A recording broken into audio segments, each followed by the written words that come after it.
Il y a quelque chose qui m'amuse beaucoup quand je vous accompagne pour vos dédicaces, c'est que les femmes viennent sans aucun problème, vous demandez justement d'avoir un petit paraphe à l'intérieur du livre. Par contre, leur mari ou leur mec, il est 15 mètres derrière, il n'ose pas s'approcher de vous. Ouais, parce que justement, c'est un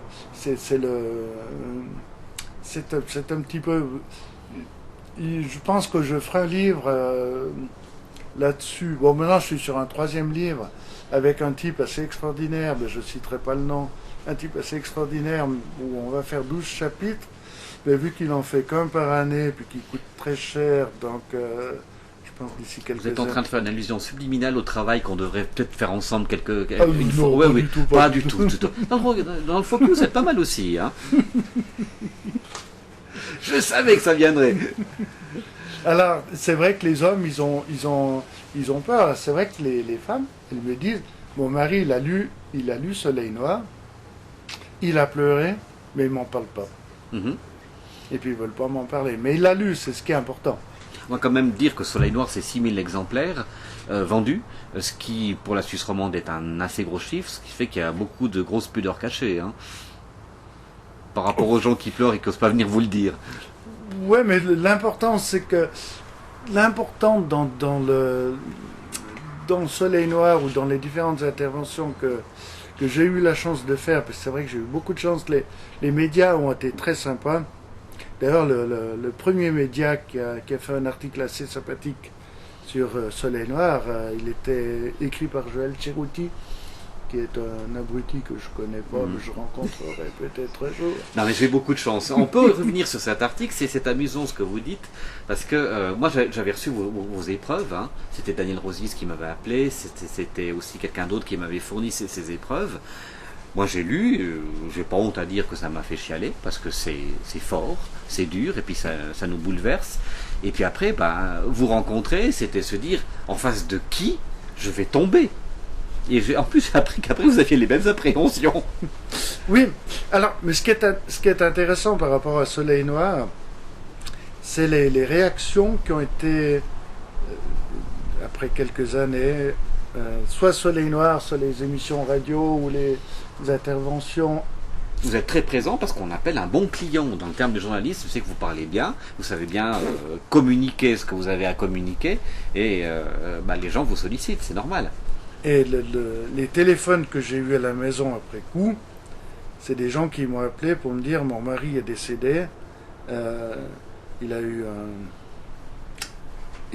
était dans un état de mort cérébrale, il a donné ses organes grâce à la lecture de votre livre.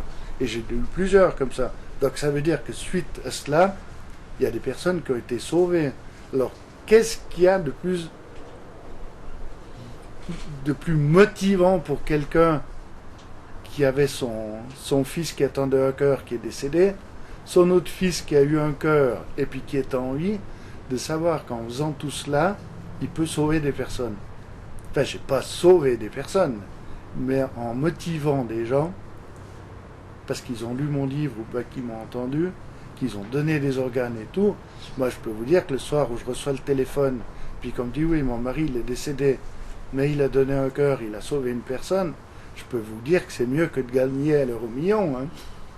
Ça, c'est des sentiments que c'est très fort. Et je l'ai vécu plusieurs fois. Et c'est pour ça que je continue à me battre pour le don d'organes. Il y avait 5 jeunes à l'hôpital, quand Christophe était à l'hôpital, qui étaient en phase finale, on dira. Il y a 5 jeunes qui attendaient un cœur. Sur les 5, il y en a 3 qui sont morts parce qu'ils n'ont pas eu de cœur.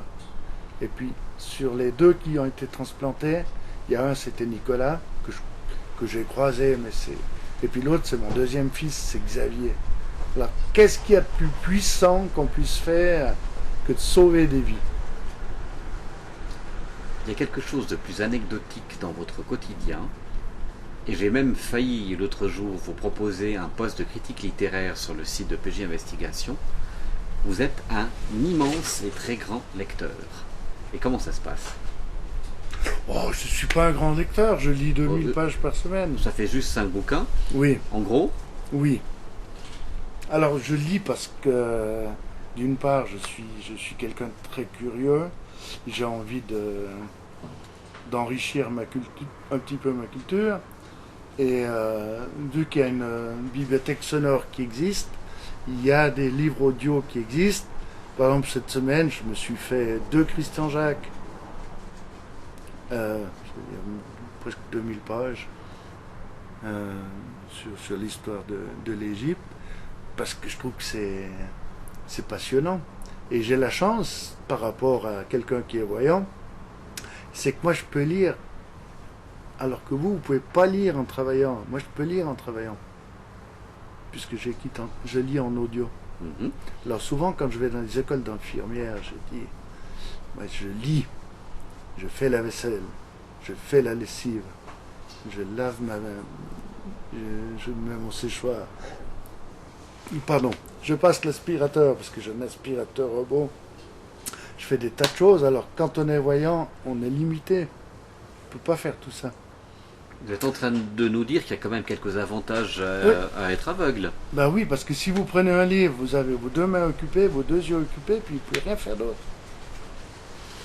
Claude J'ai Lonf- Ouais. beaucoup de chance. On dira ça comme ça. Claude Lonfat, on arrive à la fin de cette interview, ça fait presque 1 heure qu'on parle. Vous m'avez dit au téléphone, quand on l'a un peu préparé, que vous aviez prévu à la fin de notre entretien de me couvrir d'insultes et que vous les aviez même répertoriées en fonction qu'elles n'étaient pas légalement attaquables. Alors je les attends, j'écoute. Non, je peux pas faire ça. Petit tuyau, et donc, allez maintenant. Je peux pas faire ça. Je pourrais simplement, c'est pas une injure, je pourrais simplement dire que Joël Tchirouti est un type très mal organisé. Ça c'est vrai, mais je m'améliore. Mais c'est pas une insulte. Non, ça c'est un constat, c'est différent. Ouais, c'est une façon de voir. Mhm. Ça vient C'est vrai qu'il venant a- de vous, c'est pas mal de le dire. D'accord. C'est très très mal organisé, mais c'est pas si mal que ça. Mais finalement, on y est arrivé. Vous êtes là. Ben, j'espère que... En tout cas, je vous remercie de m'avoir invité, je vous remercie de m'avoir donné la possibilité de sensibiliser les gens par rapport aux dons d'organes et par rapport à l'handicap. Et si ces personnes veulent vous convier dans un débat, dans tout ça, ben, votre numéro est très facilement trouvable à l'intérieur. Oui, de je peux l'union même vous le téléphonique. donner, c'est le 027 Ah ben voilà. 395 23 67. La seule chose, il faut laisser sonner le téléphone un petit peu plus longtemps qu'à la normale, parce que il me faut du temps pour trouver le téléphone. Et si vous avez envie de m'inviter pour boire l'apéro, je ne bois pas du tout de rouge. D'accord. L'appel est lancé, Claude Lonfat. Merci beaucoup d'être venu dans cette émission Prenez-en de la graine.